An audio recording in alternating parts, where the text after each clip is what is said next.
मोदी के गढ़ गुजरात में बगावत हो गई है। वहीं पार्टी के दिग्गज नेताओं में टकराव अब खुलकर सड़क पर आ गया है। बीजेपी हाईकमान के हाथ से बाजी पूरी तरह से फिसलती हुई दिखाई दे रही है और अब बीजेपी विधायक के इस्तीफे की भी खबर सामने आ रही है। तो क्यों गुजरात में बीजेपी में पड़ी है फूट, देखिए इस रिपोर्ट में। गुजरात बीजेपी में बगावत हो गई है। सावली से बीजेपी विधायक केतन ईमानदार ने इस्तीफा दे दिया।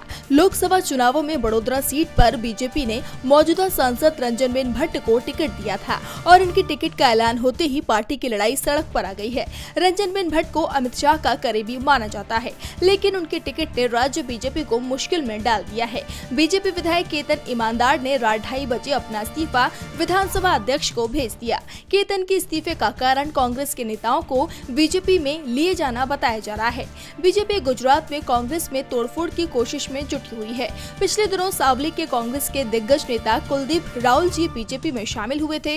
विधानसभा चुनाव में केतन ने राहुल जी को ही हराया था और अब राहुल जी को लोकसभा चुनाव में बड़ी जिम्मेदारी दी जा रही है। इसके बाद बीजेपी विधायक नाराज हो गए। बीजेपी संगठन में भी कई लोगों ने अपना इस्तीफा दे दिया है, जिसके बाद दावा किया जा रहा है कि बड़ोदरा सीट अब बीजेपी के लिए बेहद मुश्किल हो गई है। केतन ईमानदार के इस्तीफे के बाद बीजेपी हाईकमान दबाव में दिखाई दे रहा है और दावा किया जा रहा है कि रंजनबेन भट्ट का टिकट काटा भी जा सकता है। अगर ऐसा होता है तो ये गुजरात में मोदी और शाह की कमजोरी को ही उजागर करेगा, क्योंकि अब तक ये माना जाता था कि गुजरात के लिए बीजेपी हाईकमान जो फैसला कर लेता है उसका विरोध राज्य बीजेपी नहीं कर पाती है। लेकिन इस बार हालात बदले बदले दिखाई दे रहे हैं, जो इस बात का भी संकेत दे रहे हैं कि राज्य में बीजेपी का ग्राफ तेजी से गिर रहा है। डीबी लाइव की रिपोर्ट।